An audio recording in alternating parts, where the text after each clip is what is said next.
Good evening, students.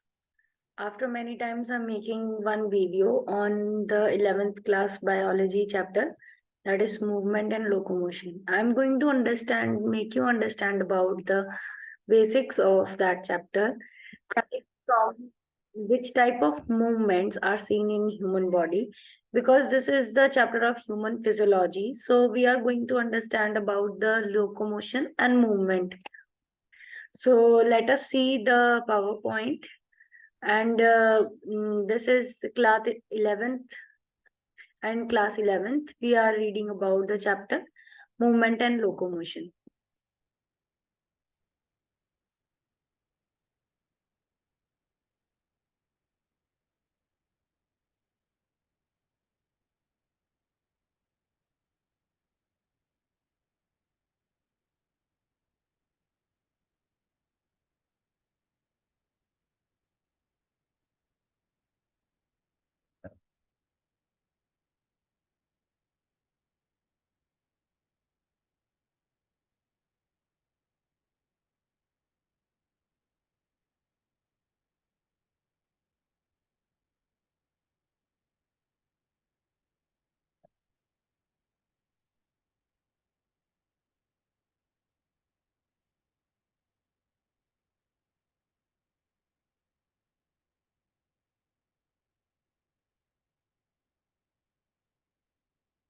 As I told you that this chapter includes the movement and locomotion, the types of movement it includes.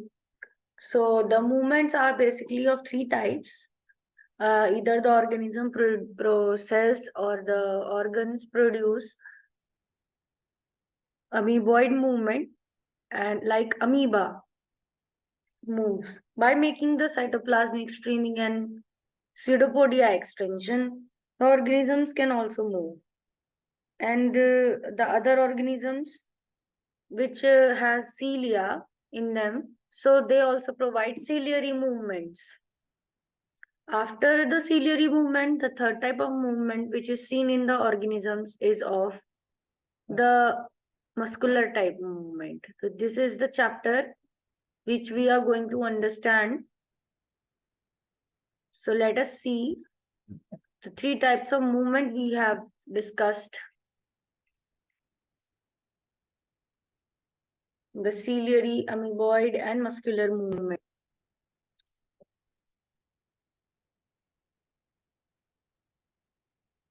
The cells of human body exhibit three main types of movement, namely the amoeboid, ciliary, and muscular movements.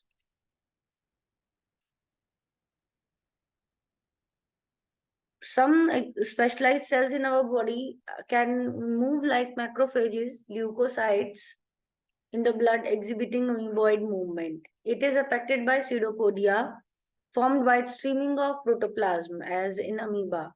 Cytoskeletal elements like microfilaments are always involved in the amoeboid movement. Ciliary movement occurs in most of our internal tubular organs, which are lined by ciliated epithelium. The coordinated movement of cilia in the trachea help us to moving dust particles and some of the foreign substances inhaled along with the atmospheric air. Passage of ova through a female reproductive tract is also facilitated by ciliated movement.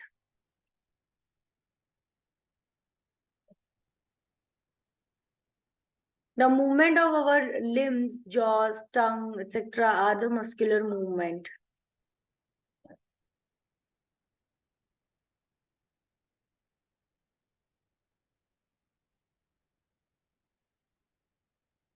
So these movements, the contractile muscles, are effectively used for locomotion. Other movements of majority of multicellular organisms, locomotion require perfect coordinated ability, activity of muscular, skeletal, and neural system. So they need coordinated activity of muscular, skeletal, and neural systems. In this chapter, we will learn about the type of muscles, their structure, mechanism, contraction, important aspects. So this is a diagrammatic cross-sectional view of a muscle showing muscles, bone, bundles, and muscles fibers. You can see that there are cylindrical fascicle muscle bundle. एक cylindrical muscle bundle आपको दिख रहा है और उसको fascicle बोला गया है। इसके अंदर आपको मसल फाइबर्स दिख रहे हैं जो सिलेंड्रिकल, बहुत सारा मसल बंडल बहुत सारे मसल सेल से मिला है, जो मसल सेल्स सिलेंड्रिकल शेप में फाइबर की तरह आपको एक मसल बंडल में से बाहर आते हुए दिख रहे हैं। और यहाँ पर जो मसल फाइबर्स या मसल सेल्स बाहर आ रहे हैं उनमें ब्लड कैपिलरी नेटवर्क भी आपको दिख रहा है, यहाँ पर आप देख सकते हैं। तो ये इस वाले मसल बंडल के पूरे फाइबर्स बाहर निकाल के दिखा रखे हैं और उनके ऊपर ब्लड कैपिलरीज आपको दिखा रखी है। और उन मसल सेल्स की जो मेम्ब्रेन है सार्कोलेमा कहा गया है। जैसे कि नॉर्मल सेल की मेम्ब्रेन को प्लाज्मा लेमा कहते हैं, पर सार्कोप्लाज्म या सार्कोमियर वर्ड यूज करते हैं हम मसल्स के लिए। मसल सेल को हम सार्कोमियर बोलते हैं। तो सार्कोमियर एक कॉन्ट्रैक्शन की यूनिट होती है सार्कोमियर, तो इसकी मेम्ब्रेन को सार्कोलेमा बोल देते हैं। प्लाज्मा लेमा की जगह sarcolemma. Muscle fibre muscle cells भी कहलाते हैं, मसल फाइबर्स कॉमन लैंग्वेज में, और muscle cells. Muscles, each organized skeletal muscles in our body is made of number of muscle bundles of fascicles. तो आपने अभी देखा कि मसल हमारी बॉडी की मसल बंडल से बनी है बहुत सारे, इन्हें फैसिकल बोलते हैं, जो एक दूसरे से रखे रहते हैं एक दूसरे के पास कॉमन कोलाजिनस कनेक्टेड टिश्यू की लेयर से, जिसको फैसिया बोलते हैं। तो मसल फैसिकल्स एक दूसरे से फैसिया से कनेक्टेड रहते हैं, कनेक्टिव टिश्यू की लेयर है fascia. Each muscle bundle contain a number of muscle fibres, और हर मसल बंडल के अंदर मसल फाइबर्स होते हैं। एक्टिन बाइंडिंग साइट्स, ये आपके मसल के अंदर के प्रोटीन्स हैं, क्योंकि आपको पता है मसल्स कॉन्ट्रैक्टाइल प्रोटीन से बनते हैं, तो उनके अंदर हैवी और लाइट प्रोटीन्स होते हैं। तो आप यहाँ पर देख रहे हैं कि हैवी और लाइट प्रोटीन्स आपको दिख रहे हैं, एक्टिन प्रोटीन्स एंड मायोसिन में ट्रोपोनिन, ट्रोपोमायोसिन और एफेक्टिन आपको दिख रहा है।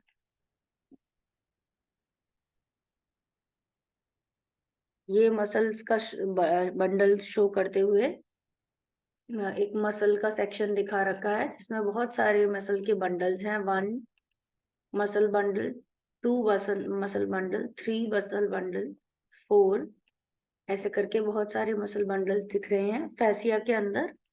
फैसिया कनेक्टिव टिश्यू लेयर इन्हें कनेक्ट कर रहा है, इनके बीच में से लंबे लंबे से मसल के सेल्स निकल रखे हैं सिलेंड्रिकल, उनके ऊपर ब्लड कैपिलरीज, ये एनसीईआरटी में भी डायग्राम दिया हुआ है, ब्लड कैपिलरीज, आर्टरीज, वेन्स।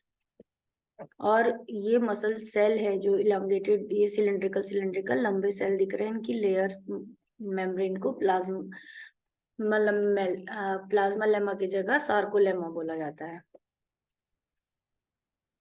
और ये एक्टिन और मायोसिन मोनोमर्स, मेरोमायोसिन, आपको नीचे बी में दिखा रखा है मेरोमायोसिन, और ऊपर दिखा रखा है ए फिगर में एक्टिन फिलामेंट, जिसके अंदर ट्रोपोनिन, ट्रोपोमायोसिन और एफेक्टिन दिखा रखे हैं। तो each actin thin filament is made of 2 F actin filamentous actin. एक थिन फिलामेंट एक्टिन का 2 एफ एक्टिन से बना होता है, फिलामेंटस एक्टिन से। Helically wound to each other, एक दूसरे से हेलिकली वूंड होता है। Each F actin is a polymer of monomeric G globular actins. F actin globular G actins का बना हुआ होता है। 2 फिलामेंट मिलकर ट्रोपोमायोसिन के साथ जुड़े रहते हैं, और ट्रोपोनिन उनकी एक्टिव साइट्स को, ट्रोपोमायोसिन की एक्टिव साइट्स को हाइड करके रखता है। ट्रोपोनिन रेगुलर इंटरवल्स पे ट्रोपोमायोसिन के साथ इंटरैक्ट करता है, डिस्ट्रीब्यूटेड रहता है, और रेस्टिंग स्टेट में subunit of troponin mask the active binding site of myosin. Myosin thick filament का पार्ट है और ये पॉलीमराइज प्रोटीन है।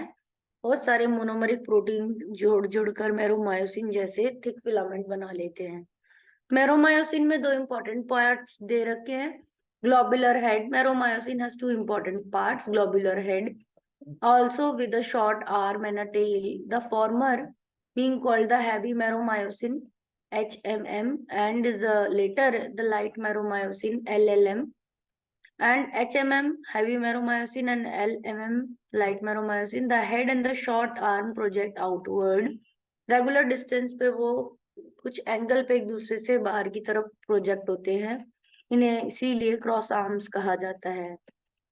द ग्लोबुलर हेड के पास मायोसिन के एटीपेज एक्टिविटी होती है जो एटीपी को ब्रेक कर सकती है। उसके पास एटीपी से जुड़ने के लिए बाइंडिंग साइट्स होती हैं और वो एक्टिन पे जुड़ता है। ये आपको कॉन्ट्रैक्शन दिखा रखा है मसल का किस तरह से, और अरेंजमेंट भी दिखा रखा है एक्टिन और मायोसिन प्रोटीन्स का। तो बीच में आपके ये जो ये बैंड है, ये थिक बैंड है, इसके दोनों तरफ मायोसिन हेड्स प्रोजेक्ट हो रहे हैं। और जेड लाइन, ये जिगजैग लाइन जो है, जेड लाइन, इसके नीचे जेड लाइन लिखा भी हुआ है। जेड लाइन से जो स्ट्रेट लाइंस कनेक्ट हो रही हैं दोनों तरफ, ये एक्टिन प्रोटीन्स की लाइंस को शो कर रही हैं।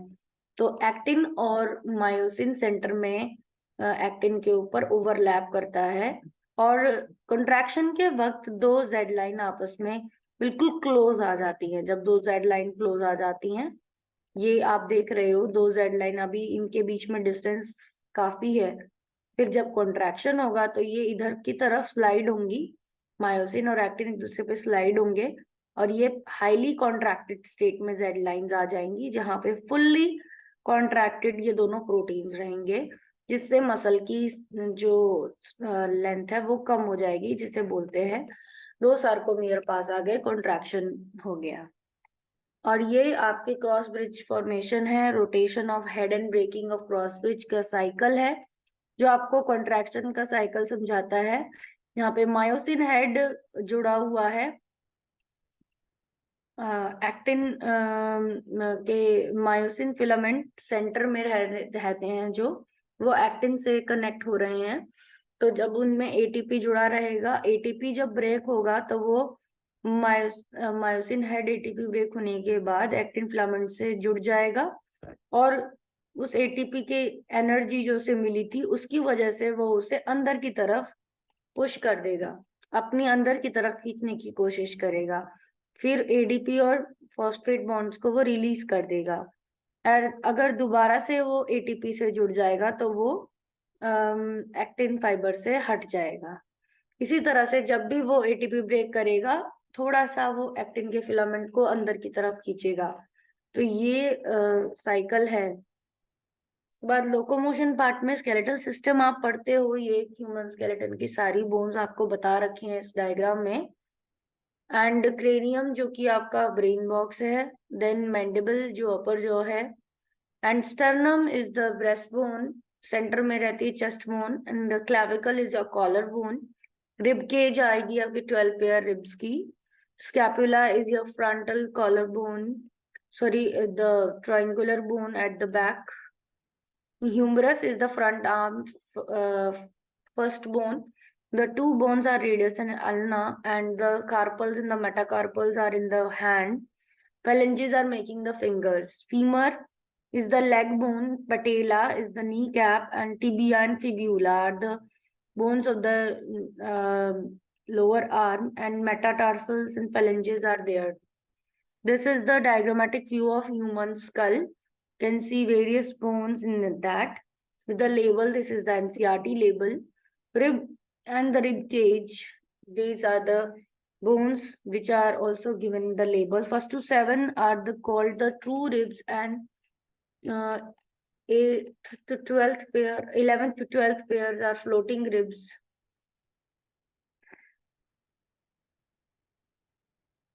And these false ribs are 8 to 12 are false ribs, out of which the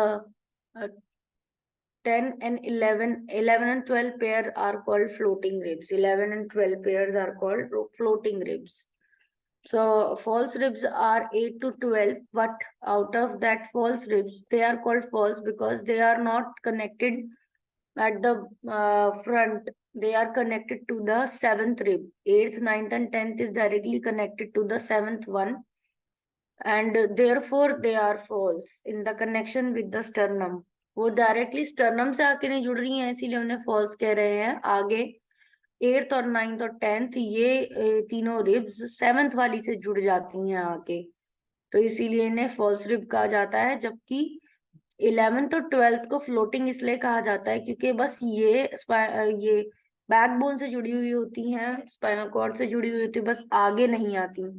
ये सिर्फ लीवर और स्टमक को प्रोटेक्ट करने के लिए रहती हैं, और इन्हें फ्लोटिंग रिब्स कहते हैं। And the center bone, dagger shaped bone, is the sternum. You can see the first 7 ribs, pair of ribs are connected to it, and in the front they are connected to sternum, in the back they are connected to the backbone. This is the vertebral column, which is shown: thoracic vertebrae, lumbar vertebrae, intervertebral discs are there between these vertebrae, sacrum and coccyx is there. Cervical vertebrae are there in the neck, and then the thoracic vertebrae are there. Then lumbar vertebrae are there. Scapula, humerus, radius ulna, carpals, metacarpals, phalanges. These are the pelvic girdle, which are showing the lower limb. And the disorders of the muscular systems are given here: myasthenia gravis, autoimmune disorder it is, muscular dystrophy, progressive degeneration of skull muscles, and tetany, rapid spasm, wild contraction in the muscles due to low calcium and body fluid, arthritis, inflammation of joints, osteoporosis, age-related disorders characterized by decreased bone mass and increased chances of fractures. Decreased level of estrogen is a common cause. Gout, inflammation of the joints. So this is the types of the joints. The points where the two bones are connected are called joints. So with this, I have discussed with you all the chapter parts. I hope the chapter is clear to you and you will read it from the NCERT and will get the clear understanding. And if any problem is there, you can write me in the comments. I will try to clear it by making another video. So keep your focus on your studies, and I hope if you like the video, then you will share and subscribe my channel. Thank you, and happy learning to you. Happy learning.